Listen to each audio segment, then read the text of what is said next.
Bonjour et bienvenue sur la chaîne Savitri Yoga, la chaîne sur laquelle je partage tous les outils de transition 3D, 5D pour glisser gentiment dans cette nouvelle conscience, cette nouvelle réalité que nous vivons collectivement aujourd'hui. Je partage aussi bien des outils d'astrologie que de Kundalini Yoga, enfin voilà, toutes ces technologies que nous avons aujourd'hui à disposition pour expandre et reconnecter à des chemins de conscience plus, plus savoureux, j'ai envie de dire, et plonger dans le tantra de la vie. Voilà, alors aujourd'hui, pleine lune en Lion. Habituellement, je fais un live et je trouve que la période est vraiment très intense. Et donc, je n'avais pas trop envie de faire un live ce soir. Je vous fais une vidéo que vous pouvez regarder à votre guise. Et je vais tout de suite vous partager la carte du ciel. Donc, voici la carte du jour, la pleine lune en Lion. Donc, vous voyez ici la lune en Lion. Et en maison 12, donc la maison karmique, le lion qui représente tout ce qui est lié à la maison 5, donc c'est la création, la récréation, la co-création, la procréation, donc c'est tout un programme. Regardez dans votre charte où se trouve le lion dans votre thème de naissance, ou alors ce que vous avez en maison 5 qui est activé par le lion, ou alors regardez aussi où se trouve la lune dans votre charte. C'est typiquement une position très importante puisque la lune nous parle de nos besoins d'enfant, de nos prédispositions instinctives, et donc c'est souvent les pleines lunes des moments où on est tous un peu plus émotifs ou plus énergiques selon la qualité de lune que nous avons. Donc ça, c'est quelque chose qu'on peut regarder ensemble si ça vous intéresse. Vous regardez sur Savitri Yoga et je propose de faire des thèmes astrologiques avec vous. Voilà, alors ce qu'on peut voir cette fois-ci, c'est que en opposition à cette lune en Lion, on a tout le déroulement Verseau qui vient se mettre, toutes les planètes se sont mises en Verseau pratiquement, quoi. Donc on a ici Mercure en Verseau, on a Jupiter en Verseau, conjoint au Soleil en Verseau, Saturne en Verseau, Pallas Athéna en Verseau. C'est la grande fête du Verseau pour le moment. Alors qu'est-ce que ça veut dire ?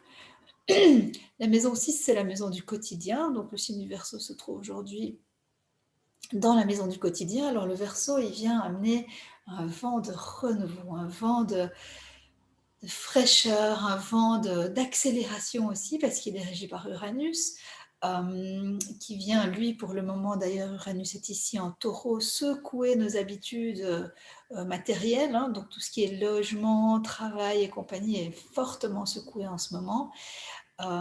Et c'est Uranus qui règne sur le Verseau. Et en plus, ici, il est dans la maison du domestique, donc le 6, la maison 6. Le quotidien, les habitudes, la façon de nous organiser aussi. Et donc Jupiter en Verseau, ça nous donne quoi ? Eh bien, c'est Jupiter, la planète qui nous donne cet élan d'abondance, quoi.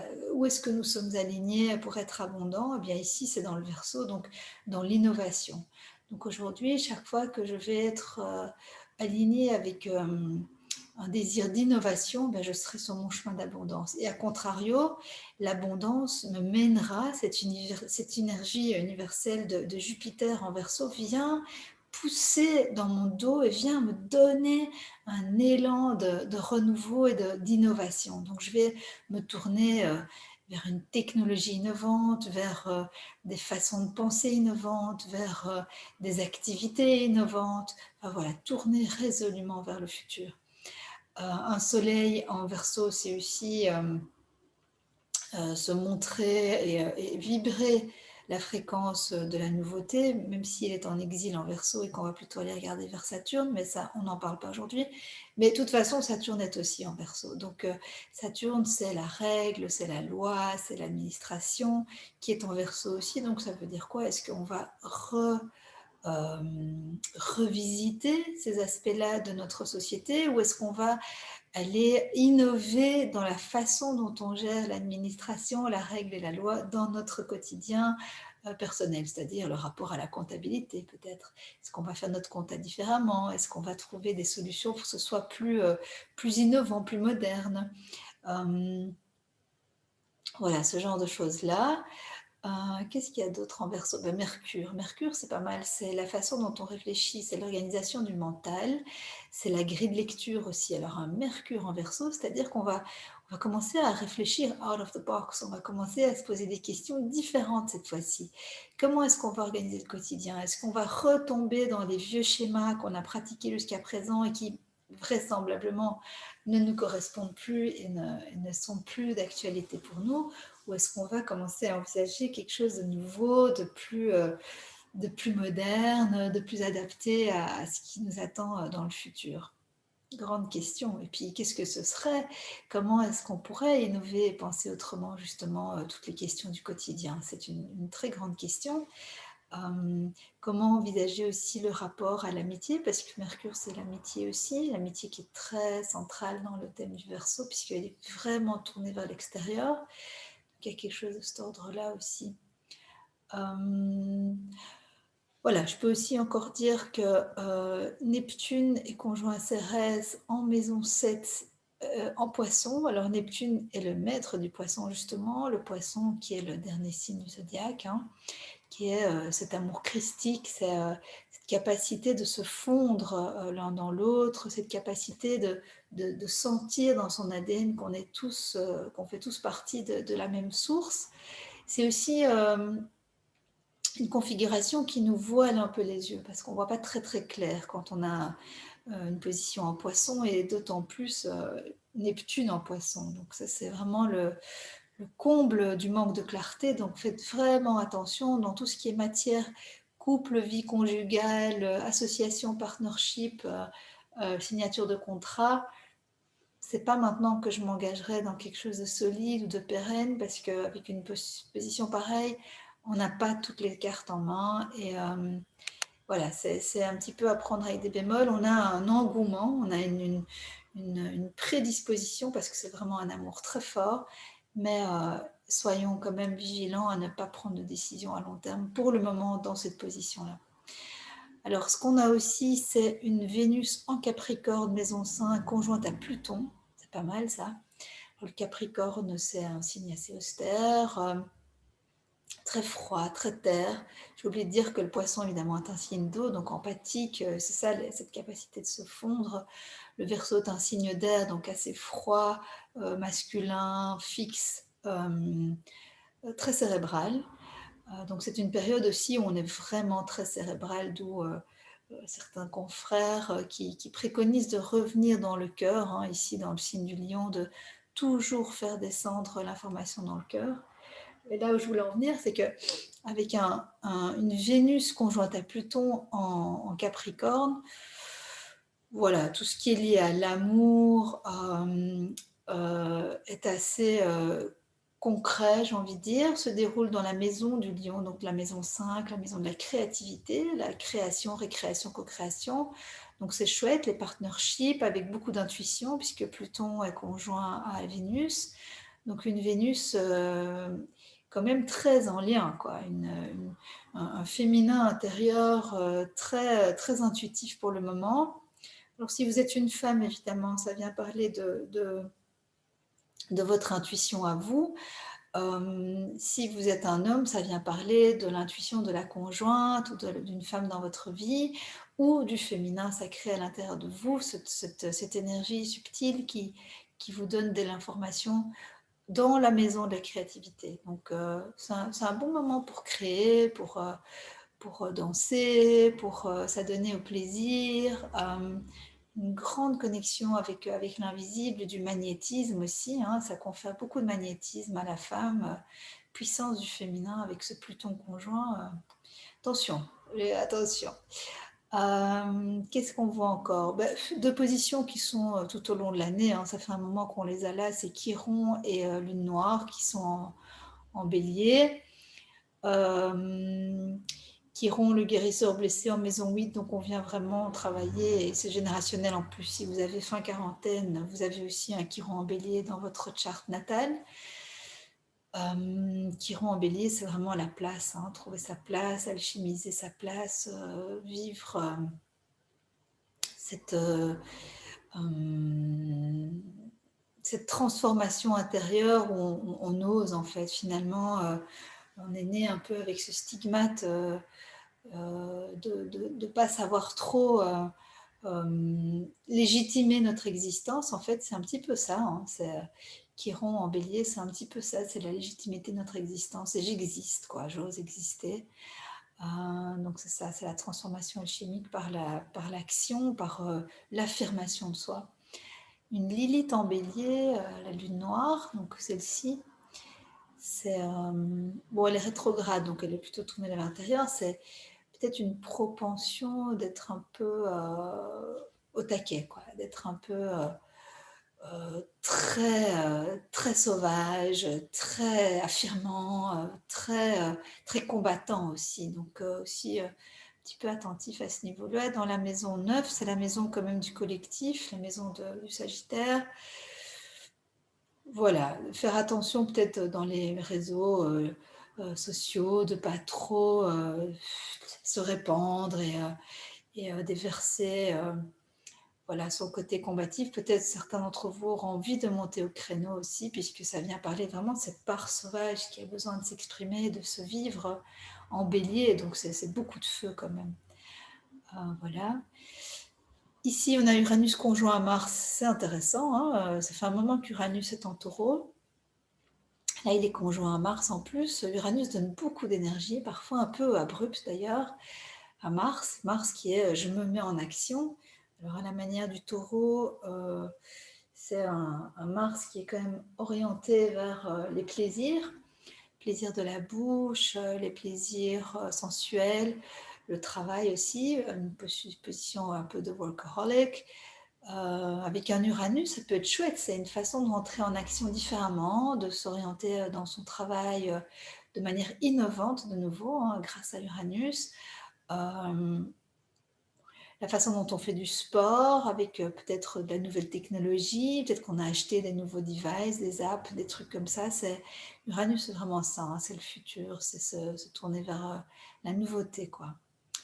Voilà, ça c'est un peu tout ce que je peux vous dire pour le moment, avec un ascendant en Lion Vierge aussi. Ok, donc ouais, il y a un côté quand même très solaire hein, dans cette nouvelle lune, cette pleine lune, pardon. Le soleil en soi, donc qui suis-je, quelle est la couleur de mon soleil aujourd'hui, surtout par rapport à tout ce côté innovant, à quoi est-ce que je me retiens encore, qui suis-je encore dans la bourgeoisie de mon être, qu'est-ce que je n'arrive pas à lâcher peut-être aussi, hein, puisque le lion est quand même fort attaché à ses privilèges. Dans la lune, c'est mes besoins de lion aussi. Est-ce que tous mes besoins de lion sont satisfaits? Et en regard de ce Verseau, qu'est-ce que je vais peut-être transformer dans mon lion et quelle part est-ce que je vais devoir lâcher peut-être aussi dans les mois et les années à venir? C'est une configuration très particulière. Voilà. Je voulais également partager avec vous des informations liées à la période. Donc j'avais envie d'un peu laisser venir les informations à moi. J'avais pour ça l'intention de faire un protocole MAP. Donc le MAP est un protocole que j'utilise beaucoup en réunion professionnelle quand on est en collaboratif, qu'on travaille à plusieurs, c'est-à-dire que dans l'agence de com, par exemple, Harmonic Design, on fait régulièrement tous les lundis des réunions de projets et donc on fait un appel de conning. Le conning, c'est quoi? C'est un appel à nos guides. Donc j'appelle les dévas de la guérison, j'appelle Pan, j'appelle l'équipe la plus appropriée de la confrérie de lumière. Concernant les projets, aujourd'hui c'est concernant la communication vers le collectif et au sujet de la période sociale, sociologique que nous vivons et peut-être aussi des informations personnelles qui vont venir. Donc je fais appel au déva de la guérison de se connecter à ce conning. Je fais appel à Pan, le dieu de la nature, le gardien de Gaïa, se connecter, l'équipe la plus appropriée des êtres de lumière, de la confrérie de lumière, ce qui concerne l'évolution sociologique, la crise et les next steps pour les light workers que nous sommes. Ensuite, j'aimerais connecter mon être supérieur, mon higher self. Et pour le moment, je suis fort accompagnée de Métatron, donc je vais aussi demander à Métatron s'il veut bien se joindre à la réunion pour qu'on ait des informations substantielles à partager.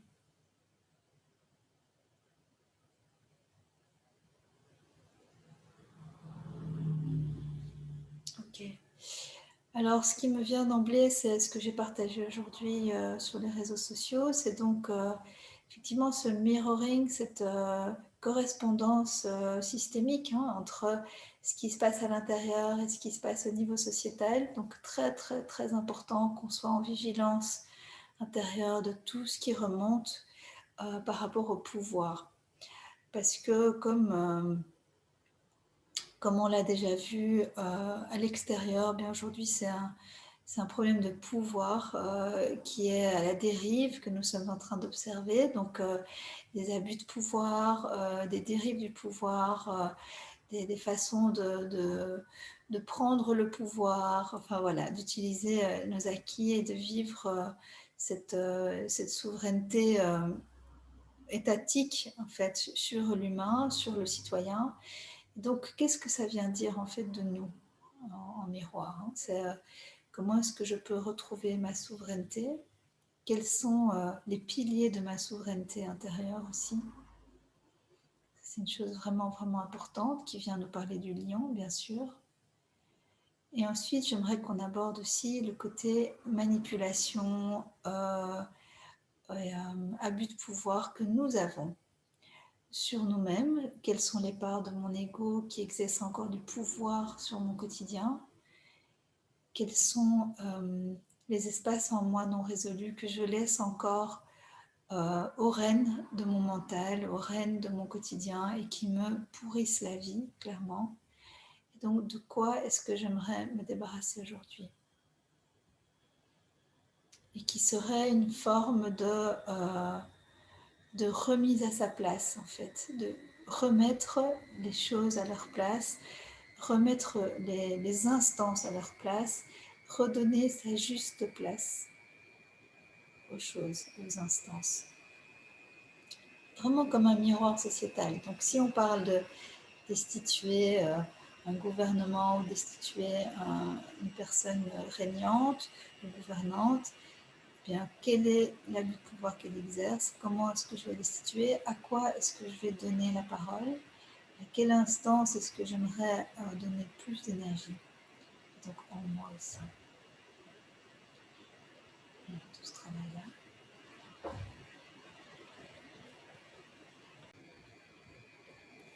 Et donc, quelles sont les parts de moi auxquelles je donne encore trop de place et qui finalement aujourd'hui se montrent comme dysfonctionnantes? Tout ce que ça représente, est-ce que je suis prêt à le détruire et le décréer? Partout où j'ai encore des reliquats de subordination à des instances en moi dysfonctionnantes qui prennent le pouvoir et qui m'amènent dans des fréquences vibratoires qui ne sont pas les plus élevées, est-ce que je suis prête à détruire et décréer ça? Est-ce que je suis prête à détruire et à décréer toutes les instances qui ne m'amènent pas à la plus haute fréquence vibratoire en moi et qui me gardent encore dans un espace de drame, de trauma et de polarité? Tout ce que ça représente, est-ce que je peux détruire et décréer?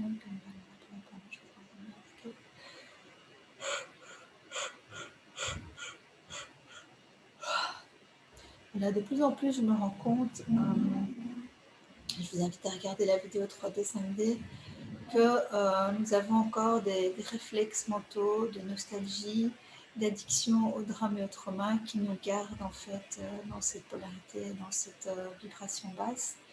Donc c'est super important d'être vigilant pour soi, ou d'avoir quelqu'un avec qui on peut échanger et qui nous donne ce regard extérieur pour nous ramener à chaque fois à la fréquence de ton éveil.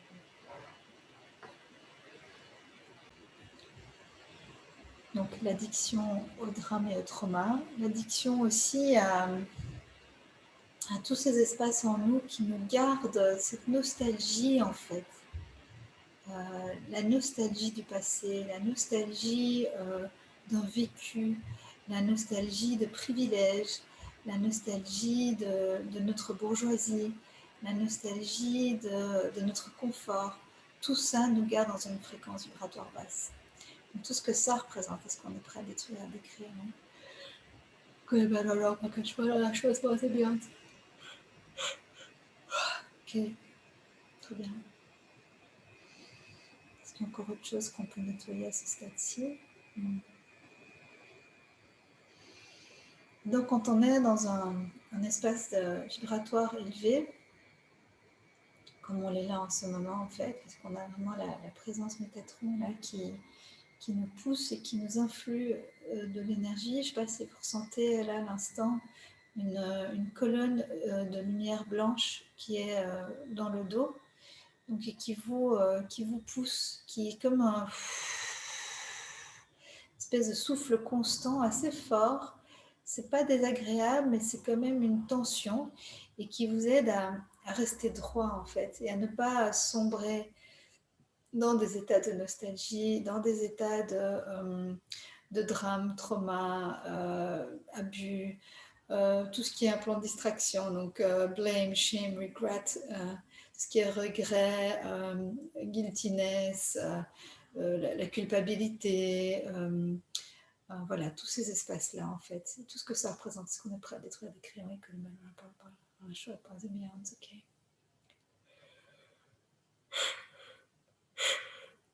Voilà. J'en profitais pour faire un petit upgrade métatronique pour tout le monde là. Donc je vais vous demander de vous asseoir bien confortablement dans un fauteuil, dans une chaise, d'avoir les mains l'une dans l'autre jointes, ou alors en Gyan Mudra, c'est-à-dire que vous pouvez connecter pouce et index. C'est une posture qu'on utilise beaucoup en Kundalini Yoga aussi. On redresse la colonne, on rentre légèrement le menton. On va aussi mettre une toute petite intention au niveau du navel point, qui est cet espace en dessous du nombril, qui est le ki, le hara, qu'on utilise aussi en Kundalini, qui est en fait le centre du corps, hein, comme c'est expliqué dans toutes les traditions orientales. Centre du corps qui regroupe les 92 000 nadis, les méridiens du corps entier, sont des filaments de lumière, d'énergie, de tout ce qu'on veut, qui se rejoignent là au centre du corps.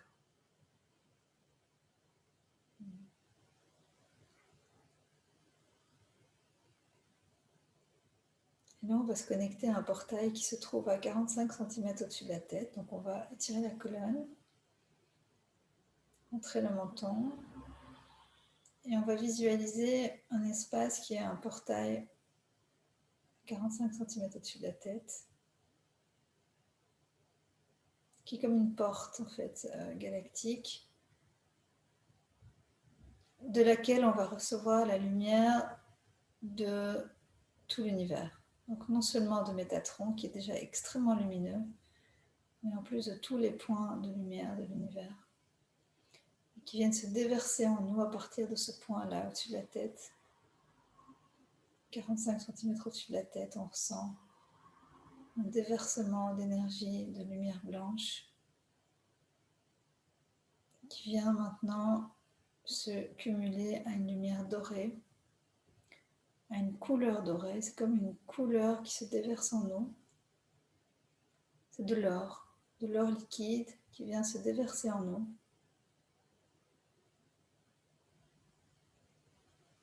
Qui vient réinformer nos cellules, qui vient couler par la fontanelle. Visualisez cet or liquide qui vient couler par la fontanelle, qui vient couler à l'arrière du troisième œil,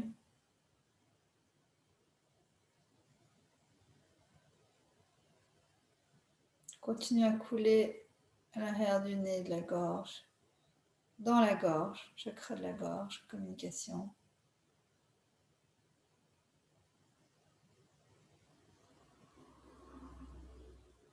Continue à couler dans le cœur, donc comme une coulée d'or liquide, mélangée à de la lumière blanche incandescente,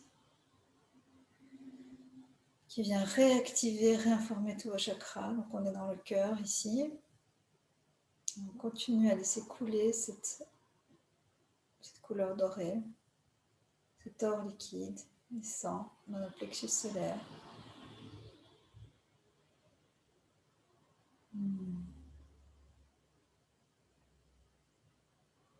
Qui descend à l'arrière du nombril à travers le ki, deuxième chakra, chakra de la créativité. Le plexus solaire étant le chakra lion, soleil, qui est maintenant rempli d'or.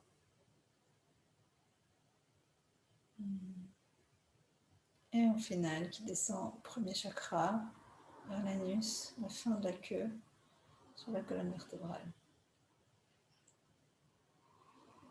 On va maintenant relier cet or liquide et on va le faire déverser dans Gaïa. Donc on va laisser descendre dans la terre.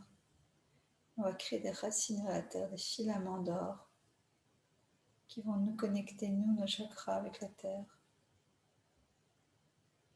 Donc on est connecté avec des filaments d'or au-dessus de la tête, vers le ciel, vers les galaxies, vers l'univers. Et à partir de l'anus, du dernier chakra, vers le sol, dans la terre.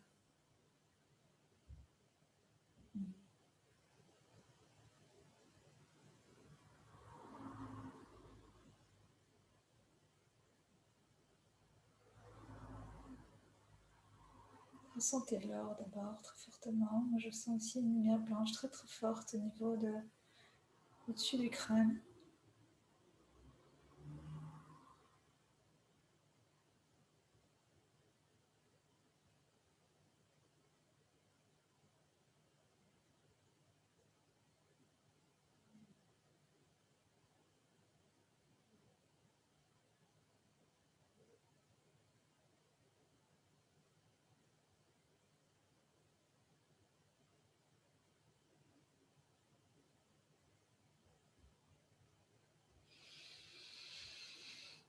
On va profiter pour défusionner avec tous les êtres qui sont encore dans notre vortex et qui sont en train de zombifier notre espace, qui nous empêchent d'être complètement seuls avec nous-mêmes et de nous recentrer. Donc on déconnecte, on défusionne, on désolidarise aussi, on désynchronise,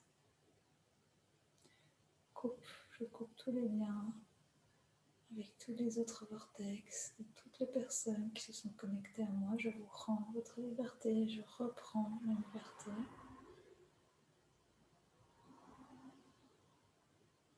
Je suis moi avec moi-même, tu es toi avec toi-même. Tu es toi avec toi-même, je suis moi avec moi-même. Je m'aime exactement comme je suis. Je m'aime et je me respecte exactement comme je suis. Je m'aime et je me respecte exactement comme je suis.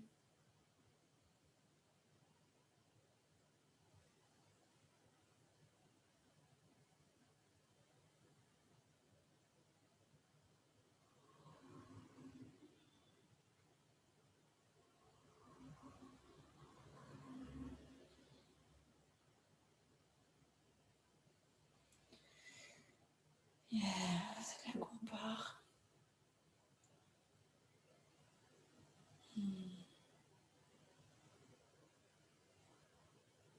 On prend un moment pour rester dans cet espace neutre, cet espace de paix, de tranquillité, de connexion dans le divin.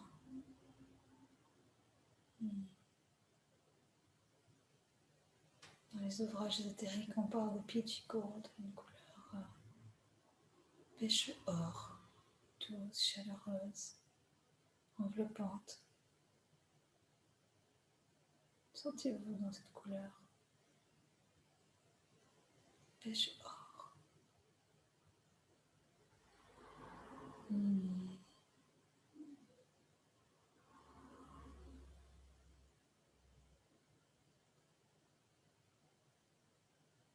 Ok. Tout doucement, on revient ici. Faire quelques mouvements.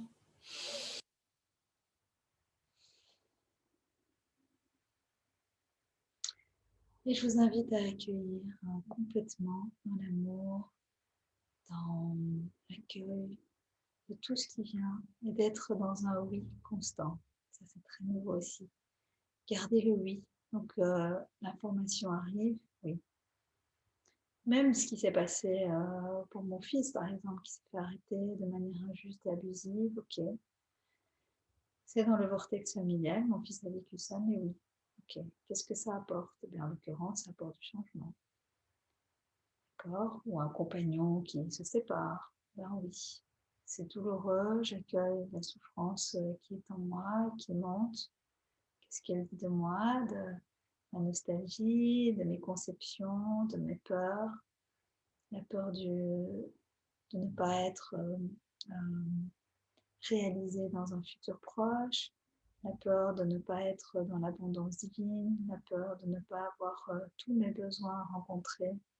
Cette peur-là nous fait souffrir quand quelqu'un veut se détacher de notre vortex. Donc c'est important aussi de couper directement à la base. C'est pas facile. Moi-même, j'en souffre. Moi-même, je traverse des moments difficiles. Mais c'est cette vigilance constante qui nous permet chaque fois de s'améliorer et de rester de plus en plus léger et d'aller accueillir le changement, d'être de plus en plus dans la mouvance de ce Uranus en taureau, de ce Verseau qui est omniprésent. Omniprésent. Je vous invite à faire du mouvement aussi. D'ailleurs, si ça vous intéresse, je vais reprendre les cours de danse. Qui veut participe, que ça vous intéresse, envoyez-moi un message et venez. On va bouger ce corps, on va rentrer dans la fluidité du corps, l'accueil de ce qui est, tout simplement, aussi par le corps, par le mouvement. Donc très important. Même là maintenant, alors qu'on se parle, commencez à bouger. Là, la main, le poignet, le torse, tout simplement gauche-droite, partir du bassin, pourquoi pas aller devant, derrière, tout simplement de tout petits mouvements, rotation, avant, rotation arrière,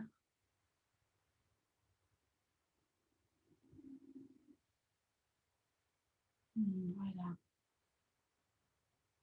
tout petit mouvement, ok, nous garde dans une mouvance continue parce que la vie est mouvement, c'est ça qu'on est en train de nous montrer aussi, c'est d'accueillir inlassablement, même si on voudrait se poser, on voudrait que ça s'arrête, on voudrait juste un moment respirer, que un jour soit comme un autre et que voilà, tout ça, mais c'est pas encore le moment.